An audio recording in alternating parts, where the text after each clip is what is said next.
नमस्कार, N4 न्यूजमध्ये मी स्वप्नील दुधारे आपलं स्वागत करत आहे। आता पाहूया महाराष्ट्रातील राजकीय, शैक्षणिक, क्रीडा आणि कृषीविषयक बातम्यांचा सविस्तर आढावा।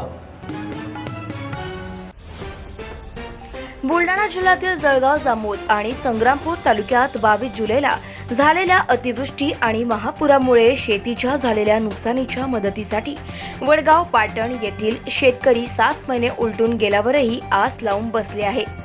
वडगाव पाटण येथील शेतकऱ्यांचे म्हणणे आहे की जळगाव, जामोद येथील तहसीलदार मॅडम आम्हाला गेल्या 3 महिन्यांपासून आज या उद्या या असे सांगत तहसील कार्यालयात हेलपाटे मारायला लावत आहे।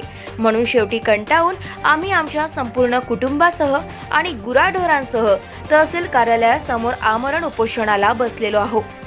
ज्या शेतकऱ्यांना आतापर्यंत शासनाकडून दिली जाणारी अनुदान राशी मिळाली, त्यांच्या वाटप झालेल्या मदतीत सुद्धा मोठ्या प्रमाणात फरक असल्याचे शेतकरी बोलताना म्हणाले। काही जणांना लाखात तर काही जणांना अल्पशी मदत दिल्या गेली। हा असा वाटपातील फरक कशामुळे हेही समोर यायला हवे, असे यावेळी बोलताना काही शेतकरी म्हणाले।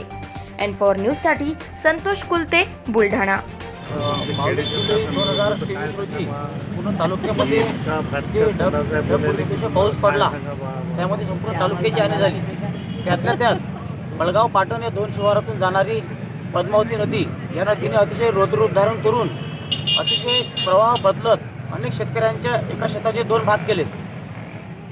तरी शासनाने पंचनामे केलेत, परंतु पंचनामे केल्यानंतर त्यांची जी मदत आहे ही आज पूर जाऊन 8 महिने झाले।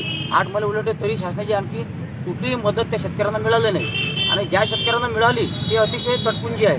शासनाच्या नियमानुसार जी मदत असायला हवी होती किंवा शासनाने घोषित केलेली जी मदत आहे त्याच्या प्रमाणामध्ये ही मदत अतिशय कमी असल्यामुळे आम्ही यांना इथल्या तहसीलदार मॅडम यांना वेळोवेळी निवेदनं देऊन, पत्र देऊन यांच्याशी संपर्क साधला, परंतु यांनी आम्हाला वेळोवेळी उत्तर देऊन आज करतो, उद्या करतो, मग 2 दिवसांनी या, 4 दिवसांनी या, म्हणजे गेल्या 3 महिन्यापासून चालू आहे। शेवटी आम्ही यांना 8 दिवसाआधी एक निवेदन दिलं की जर आपण आमच्या या अडचणी जर सोडवल्या नाहीत तर आम्ही उपोषणाला बसणार आहोत संपूर्ण कुटुंब आणि गुराढोरासह। गेल्या 8 दिवसाआधी नोटीस दिलेली आहे, पण अजूनपर्यंत त्यांच्याकडून कुठलाही पत्रव्यवहार किंवा फोन कॉल किंवा आम्हाला भेटलेलं नाही आहे। त्यामुळे आम्ही आज 29/2/2024 रोजी उपोषणाला इथं बसलेले आहोत आणि आम्हाला इथल्या शासनाने काहीतरी इथं येऊन आमची चर्चा करावी हीच आमची मागणी आहे।